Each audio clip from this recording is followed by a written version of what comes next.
নমস্কার, আশা করি সবাই ভালো আছেন। আমরা এই ব্রিডিং নিয়ে এর আগেও আমরা বহুবার আলোচনা করেছি, কিন্তু এবছর একটা বিশ্বে যে প্রচণ্ড দাবদাহ ছিল, সেই সময় ব্রিডিং হয়েছে, কিন্তু সাকসেসে অনেকটা আমাদের খামতি ছিল। অনেক সময় বাচ্চা মরে গেছে বা ডিম ঠিকঠাক করে বর্ষার পরে আমরা সেই ব্রিডিং অ্যাক্টিভিটিটা আমরা শুরু করেছি। আজকে কই মাছের এটা যে ব্রিডিংটা হচ্ছে এখানে, কালকে আমরা যে ইঞ্জেকশনটা দিয়েছি সন্ধ্যাবেলা আমরা দিয়েছি, এই মোটামুটি 6টা নাগাদ আমরা ইঞ্জেকশন দিয়েছি। রাতের ভিতরে ডিম পেড়েছে ইতিমধ্যে, কিন্তু বাচ্চাগুলো মানে চলে এসছে এবং দু একটি বাচ্চাও কিন্তু এখান থেকে বেরিয়েও গেছে, তারা দৌড়ে বেড়াচ্ছে। এবং এর জন্য এইটাকে হাতে কলমে শেখার জন্য আমার সঙ্গে এসছেন উনি গাঙ্গিপাড়া থেকে, যার নাম হচ্ছে প্রশান্ত ভট। আমাদের এই ভরের যে টাইটেল বুঝতেই পারছেন, খুব ফেমাস আমাদের সে দুলানচন্দ্র ভরের যে তালমিস্ত্রি, ওনারই বাড়ির কাছে নাকি শুনলাম, আমার শুনে ভালো লাগলো তো সেই জায়গাটা। যাই হোক, এখানে দেখুন এই যে কই মাছের ব্রিডিংটা কীভাবে করি সেই জিনিসগুলো এক এক করে বলছি। আপনার কোনো কিছু জানার থাকলে জিজ্ঞেস করবেন। যে এইটা যেমন কী করা আছে, একটা ছোট্ট চেম্বার রাখা আছে, টোটাল একটা কাঁচের চেম্বার, যেটা মোটামুটি এটা 6 ফুট লম্বা আছে, এই 2 ফুট চওড়া আছে এবং 1 ফুট হাইট রয়েছে। এই হচ্ছে মোটামুটি কাঁচি। আবার এটা রিপিট করে দিই, মনে রাখছেন এটা মোটামুটি 12 mm থিকনেস। কাঁচের এই যে থিকনেসটা হচ্ছে 12 mm, এটা লম্বা। এই যে আমরা অ্যাকোরিয়ামটা যেটা তৈরি করেছি, এটা হচ্ছে 12 mm থিকনেস, অর্থাৎ কাঁচটা যতটা মোটা হবে ততটা ভালো, যাতে তোমার জলে লোড দেওয়া বা মাছে লোডের করে যাতে না ভেঙে যায়। এই জায়গাটাতে যেটা হচ্ছে যে টোটালটা বলেছে যে 6 ফুট লম্বা, 2 ফুট চওড়া, 1 ফুট হাইট রয়েছে। এবং এই জায়গায় আরও দুটো জিনিস রয়েছে। দেখুন এই কাঁচের ভিতরে এখানে দুটো আউটলেট পাইপ করা আছে, মানে ওভারফ্লো পাইপ। কোনো সময় যদি জলটাকে আমরা সাধারণত অনেক সময় এই যে জলটা ছেড়ে নিয়ে জল ভরছি, আমাদের অন্য একটা কাজে চলে গেছি, এই জায়গায় নেট যদি বেঁধে দেওয়া যায় তাহলে ওভারফ্লো হয়ে বেরিয়ে যাবে। বা অনেক সময় ফ্লো করার জন্য বা জলটাকে পার্সিয়ালভাবে চেঞ্জ করার জন্য এই কাজটা করা হয়, যার জন্য একটা আছে 6 ইঞ্চির পরে এবং আর একটা আছে 9 ইঞ্চির পরে। এই দুটো আউটলেট করা আছে, এটা প্রয়োজনে ব্যবহার করা হয়, যার সাধারণত ব্রিডিংয়ের সময় এটা খুব একটা দরকার হয় না। এখানে আর কি আছে দেখুন, এখানে একটা খাঁচা করা আছে, যে খাঁচাটার ভেতরে এটাই কিন্তু ব্রুড কেস, অর্থাৎ এর ভেতরেই কিন্তু ওই এটা রয়েছে, ব্রুডারগুলোকে রাখা হয়। এখানে কই মাছগুলো ব্রুডার রাখা আছে এবং সেখানে যে তারা কী করে ডিম পাড়ার পরে তারা ডিমটাকে আছে মাছ। হ্যাঁ, এখানে আমরা রেখেছি, এখানে আমরা 2 পেয়ার করেছি। আমরা 3টে রয়েছে, মানে ছেলে রয়েছে আর 2টো মেয়ে রয়েছে। তবে এখানে সর্বাধিক আমরা যদি এর পুরো এফিকেসি নিতে চাই, আমরা 10 পেয়ার পর্যন্ত করে দেখেছি, অর্থাৎ 10টি ফিমেলের সঙ্গে 15 বা 20টি মেল রেখে এটা কিন্তু প্রজনন করা যায়। টোটাল 30টা, হ্যাঁ 30টা পর্যন্ত মাছ করা যায়। এবং এই সিস্টেমটা যেটা সর্বাধিক যে ক্যাপাসিটি বলেছি, 3 থেকে 5 লক্ষ পর্যন্ত ডিম পাওয়াটা সম্ভব।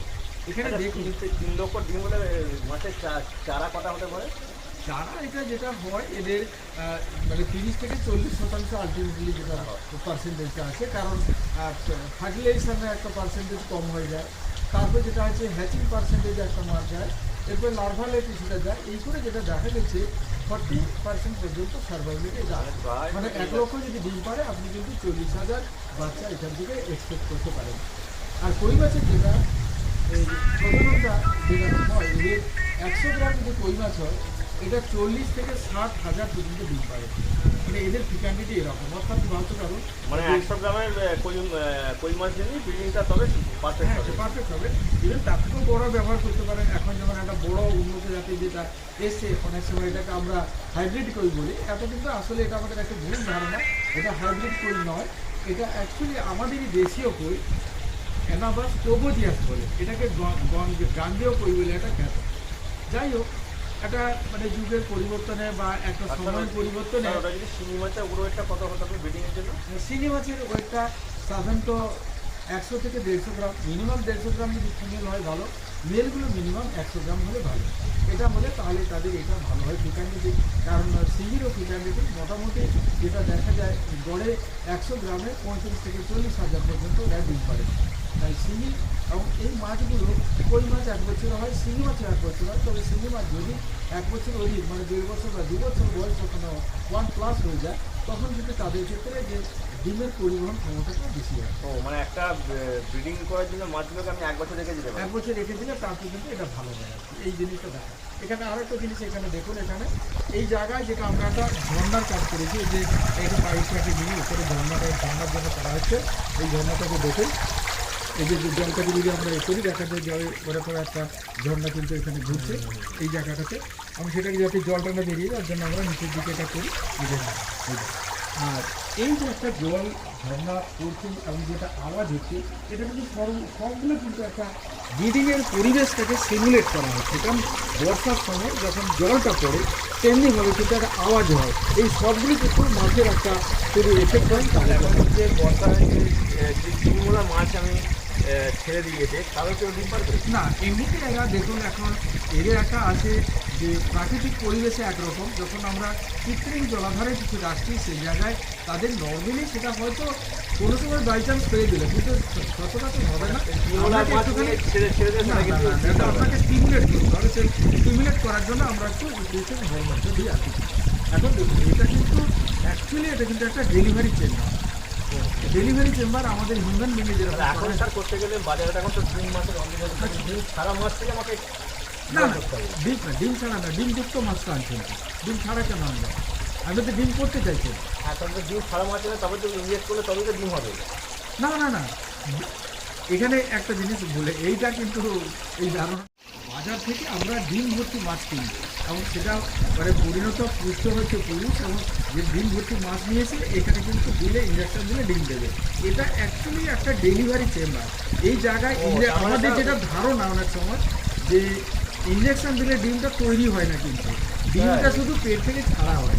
যেমন একটা আমাদের মায়েদের ডিম তৈরি করার কোনো পদ্ধতি না না না, এখানে ডিম তৈরি হচ্ছে না। হয়তো এইটা ব্রিডিংটা তো বছরের এই সময়টাতেই শুরু করা যাবে। ব্রিডিং সিজনে এটা করা যাবে, এবং এটা যখন আমরা এখন কৃত্রিম জলাধারে যখন করছি, অনেক সময় আমাদের যে সিমেন্টের চেম্বারে করছি, তারা প্রাকৃতিক পরিবেশ যেহেতু পাচ্ছে না, তারা ডিমটা ছাড়ছে না, তাই অসময়েও কিন্তু ডিম পাওয়া যেতে পারে, সেই সময় ডিম করা যায়। যার জন্য মানে অসময়ে যে সময় আপনি জানেন, এটা যদি প্রকৃতিতে যে পরিমাণটা থাকছে সে তো ডিম ছেড়েই দিচ্ছে এই সময়, তাকে যদি আপনি এখন পাবেন, যদি আপনি চৌবাচ্চা যে পরিবেশটা রেখেছেন কিন্তু ডিম ছাড়তে পারছে না, ডিম না ছাড়তে পারার জন্য সে ডিমটাকে বহন করছে, তখন সেই ডিমটাকে আপনি যখন ইঞ্জেকশন দেবেন তখন বুঝা গেল। মানে এটা ডিম ইঞ্জেকশন যে ডিম তৈরি হবে না না না, এটা ডিম তৈরি হয় না, ডিমটাকে যা প্রসব করা হয়। এটা আমাদের সিম্পলি এটা বলেছিলাম, মায়েদের পেটে ঢুকিয়ে এলো, সেই বেবিটাকে আমরা নার্সিংহোম বা হসপিটালে নিয়ে গেলাম, সেখানে সেটাকে ডিমটাকে পাস করা হয়।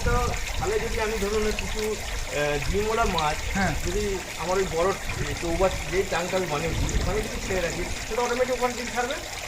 ওখানে পারবে না, কারণ হচ্ছে প্রাকৃতিক পরিবেশ পাবে না। যদি এই এটাকে তৈরি করে দিই যে তৈরি করে দিয়ে সব ওখানে ডিম ছাড়বে না, তার মোটামুটি ব্রিডিংয়ের যেটা পরিবেশ সেটা হয়, তাহলে ডিম ছাড়বে। এই পদ্ধতি সেটা ইঞ্জেকশন দিয়ে ছাড়তে হবে। ছেড়ে দিলে এটা ভালো হবে, ইঞ্জেকশন দিলে ছাড়লে ওখানে ডিম দেবে। ও মানে আমাদের ইঞ্জেকশন দিয়ে ডিম তৈরি করা অ্যাকচুয়ালি কি আছে না, ইঞ্জেকশন দিয়ে কোনো ডিম তৈরি হয় না। নার্সিংহোমে বা হসপিটালে বলছি ইঞ্জেকশন দিলে যে হরমোন ইঞ্জেকশনটা দিলে ওরা গভর্নমেন্টের ডিমটা রিলিজ করা হয়। আপনি জাস্ট মায়েদের কথা বলছি, নর্মাল ডেলিভারি হচ্ছে না, আপনি নিয়ে গেলেন, প্রথমে দেওয়া হয়েছে ইঞ্জেকশন দেওয়া হয়, দিলে নর্মাল মানে বাচ্চাটা প্রসব করে দিল, যদি না করে তখন সিজার করা হয়। কনসেপ্টটা পুরো অনুমতি একই রকম ওই মানে মানুষের যা কনসেপ্টটা কি, যদি এখানে কোনো মাছ হতে ডিম ছাড়লো না তখন পেট চেপে আমরা ডিম বার করে দিই। আবার অনেক মাগুরের ক্ষেত্রে যেমন সিজার করতে হয়, অনেক বাচ্চা তো আমাদের সব মায়ের বেবি তো নর্মাল ডেলিভারি হয় না, বাড়িতে ডেলিভারি হচ্ছে না, ওখানে ইঞ্জেকশন দিয়ে তাদের এই হরমোনটা দিয়ে যেটা মাছকে স্টিমুলেট করা হচ্ছে ডিমটা হয়। ও জাস্ট স্টিমুলেট করে যে মিলনের ব্যাপারটা দিয়ে ডিম তৈরি করা যাবে না না না, মিলনে তখন তো তার ডিমটা ছাড়বে। মিলনে এদের মিলন কি হয়, মিলনের ভিতরে এটা কোলাকুলি হয়, এদের তো এক্সটার্নাল ফার্টিলাইজেশন। কোলাকুলি মানে কি, এখন জাস্ট একটা মাছ আর একটাকে জড়িয়ে ধরছে, জড়িয়ে ধরার পরে পেটে চাপ পড়ছে, পেটে চাপ পড়ার পরে ডিমটা রেগে যাচ্ছে, তখন সে শুক্রবার ছাড়ছে, জলের ভেতরে নিষেচিত হচ্ছে, ফার্টিলাইজেশনে জলে হচ্ছে। ও এখানে ইন্টারনালের কোনো ব্যাপার নেই। এই বর্ষার সিজনটাতেই আমি মাছটা তৈরি করতে পারবো, অন্য সময় কিন্তু এখানে যে ডিমগুলো পড়েছে দেখেছেন, এটা খেয়াল করুন, দেখুন, আমি আরো নাড়িয়ে দিচ্ছি, দেখুন, দেখতে পাবেন, এই যে ডিমগুলো দেখো, এই যে ডিমগুলো। তাহলে এই আমার কনসেপ্টে একটু আমি ভেবেছিলাম বোধহয় ইঞ্জেকশন দিয়ে বছরের যে কোনো সময় ডিম তৈরি করা যায়।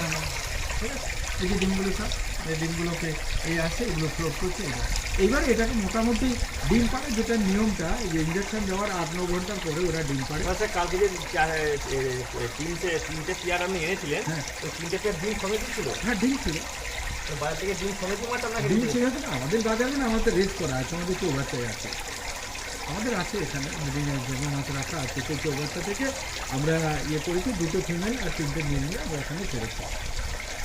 আচ্ছা, ফিমেল মিল যখন আমার ইনজেক্ট করতেই হচ্ছে তখন কি মেল কম্পালসারি লাগবে? হ্যাঁ হ্যাঁ নাহলে হবে না? হ্যাঁ হবে কী করে? হ্যাঁ আচ্ছা ইয়েতে এরকম কনসেপ্ট নিয়ে থাকে কেউ? আমার শুধু শুধু ইয়েতে মেয়েদের শুধু বাচ্চা এমনি হয়ে যাবে? পুরুষ মাছ নয় তো, এখানে পুরুষ মাছ লাগবে এখানে, তাহলে ফার্টিলাইজেশন হবে না। ডিম তো পেড়ে দিল না, হলে এখানে ডিম তো ফার্টিলাইজ হবে। এটা ডিম যেটা ওইটা কিন্তু এই কনসেপ্টটা আবার আলাদা। পেটে কিন্তু ডিমের কিছুই হচ্ছে না, ডিম একটা তৈরি হচ্ছে। ডিমটা যখন জলে পাড়ছে তখনই শুক্ররসের সঙ্গে মিলে এটা ফার্টিলাইজ। এই জিনিসটা এখানে ক্লিয়ার হতে হবে, ঠিক আছে? বোঝা গেছে এটা ক্লিয়ার? ডিম ছাড়ার মোটামুটি 8 ঘন্টা পরে ডিম ছাড়বে নাকি স্যার? 8 ঘন্টা পরে মানে সাধারণত ইঞ্জেকশন দেওয়ার 8 থেকে 9 ঘন্টা পরে ওরা ডিমটা পায়। কারণ যখন অ্যাকশন হবে 3-4 ঘন্টা পর বা 5 ঘন্টা পর থেকে ওরা সেক্স করবে, মানে ছোটাছুটি করবে, দৌড়াদৌড়ি করবে, ভাব নেওয়ার চেষ্টা করবে। এরপরে যখন যেটা হবে তখন মানে স্পটিং হয়, তারপর যেটাকে স্পটিং হবে, দৌড়াদৌড়ি যখন যাবে তখন ডিমটা ছাড়বে। এটা মোটামুটি 8-9 ঘন্টার ভিতরে আপনি ডিমটা পেয়ে যাবেন। এরপরে সেটাকে ফার্টিলাইজেশন হয়ে গেল। ওটা ডিমটা উঠতে আবার সময় ঘন্টা লেগে যায়। মোটামুটি গরমের সময় বা এই সময়টা দেখা যাচ্ছে 8-10 ঘন্টা 12 ঘন্টা ভেতরে ডিমটা বেরিয়ে যায়। এবং এখানে যে ডিমটা থেকে বাচ্চা ফুটে গেল তখন যেটা হলো তারা কিন্তু সঙ্গে সঙ্গে বাইরের খাবার খাবে না। এরা আরও মোটামুটি আপনাকে যেটা দেখা যায় সামনের দিনে মানে আগামীকাল এরকম সময়ের পর থেকে তারা 24 ঘন্টা খাবার খাবে। অর্থাৎ বাজার থেকে ইঞ্জেকশন দেওয়া হ্যাঁ কৃত্রিম খাবার যেটা ছোট্ট সবচেয়ে ছোট্ট খাবার নয়, এটা আরও সহজ খাবার রয়েছে। আপনি জলের যে ইনফোসিরিয়া তৈরি করে সেটা খাওয়াতে পারেন, ডিমের যে ডিম সেদ্ধ কুসুম সেটা খাওয়াতে পারেন, বা ইয়ে করে আর তার সঙ্গে দুধও খাওয়ানো যায়। এই যে দুধটা সবথেকে ভালো হচ্ছে জলে যে খাবার হয়, আর কিছু না হলে জলের এখন যে ক্লিন ওয়াটার সেই সবুজ জলটাকে একটু কাপড়ে করে ছেঁকে নিয়ে আপনি দিয়ে দেবেন। জলের শ্যাওলা যেটা বলা যায়, শ্যাওলা তার ভিতরে ছোটো পোকা থাকে যেটাকে পোকাকে বলা হয় ইনফোসিরিয়া। এই ইনফোসিরিয়া এটা মোটামুটি এরা যায়। কোন মাছ খুব তাড়াতাড়ি আপনি 5-6 দিন পর্যন্ত ম্যাক্সিমাম রেখে মানে 3 দিনের পরে যে কুসুম চলে আর 3 দিন খাওয়ান, তো ওটা 6 দিনের বয়স হচ্ছে, 6 দিনের বয়সকে আপনি পুকুরে ছেড়ে দিতে পারেন। পুকুরে ছাড়লে সব থেকে ভালো, কারণ এটাকে এমনি রাখলে যেটা হয় প্রচুর পরিমাণে খাবার চায়, খাবার যদি না পায় তাদের ক্যানিবিলিটি হয়, একজন ধরে ধরে খেয়ে নেবে, এইটা একটা ব্যাপারটা থাকে। এই মোটামুটি কই মাছের যে সহজ প্রজনন পদ্ধতি। আপনি একটা ছোট্ট জায়গা, এই জায়গাটাতে মোটামুটি 500 হাজার টাকা ইনভেস্ট করে এরকম একটা স্ট্রাকচার করে বা সর্বাধিক সব যদি এয়ার পাম্প, কারণ এখানে একটা পাম্প লাগছে, এই এয়ার পাম্পটা দিয়ে দেওয়া হচ্ছে, অক্সিজেন দেওয়া হচ্ছে, এটা যেমন একটা অক্সিজেন দেওয়া হচ্ছে। এটা অক্সিজেনে কী হয়, মানে যখন এই শাওয়ারটা বন্ধ করে দেবো তখন আমরা অক্সিজেনটা চালু করবো। এই অক্সিজেন তখন কী করবে, এখানে এখানে নিচেও দেখা যাচ্ছে ট্যাঙ্কি রয়েছে, এখানে অক্সিজেন আমাদের এই যে এখানে আছে, অক্সিজেন এখানেও আছে। এই অক্সিজেনটা এখানে একদম সেম এটা, কারণ এই কটা কম্পোনেন্ট আপনাকে একটা হচ্ছে জল ঝরানোর জন্য এয়ার পাম্প চাই, অক্সিজেন দেওয়ার জন্য একটা এয়ার পাম্প চাই। এই যে এয়ার পাম্পটা একটা রয়েছে, এটা থেকে অক্সিজেন দেওয়া হচ্ছে। আর একটা ছোটো খাঁচা যেখানে ডিমটাকে থেকে আটকানো, একটা সাবমার্সিবল পাম্প, আর একটা খাঁচা যার ভিতরে মাছটাকে রাখা হয়। আর এখানে এই ধারণাটা ক্লিয়ার করে নেওয়া উচিত যে ইঞ্জেকশন দিলে কিন্তু ডিম তৈরি হয় না, এখানে ইঞ্জেকশন দিয়ে আমরা ডিমটাকে ডেলিভারি করার জন্য বাজার থেকে আমাকে তাহলে ডিম কাট করবো, হ্যাঁ ডিমযুক্ত মাছই আমাকে জোগাড় করতে হবে। আমার ডিমযুক্ত মেয়ে মাছ নিয়ে আসবেন, আমার ছেলে মাছও আনতে হবে, যা তার তো ডিম থাকবে না, দেখতে সরু সরু পাতলা পাতলা হবে, সেটা দেখে নেওয়া হয়। সাধারণত ওই যে জনম দাগটা যারা ওপরের দিকে দেখতে পাবেন সেটা হচ্ছে স্ত্রী মাছ, হ্যাঁ, আর যেটা হচ্ছে একদম গর্তের ভিতরে থাকবে সেটা হচ্ছে স্ত্রী।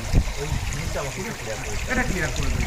যাই হোক, এই আলোচনা মোটামুটি আপনার ভালো লাগলো, কেমন লাগলো?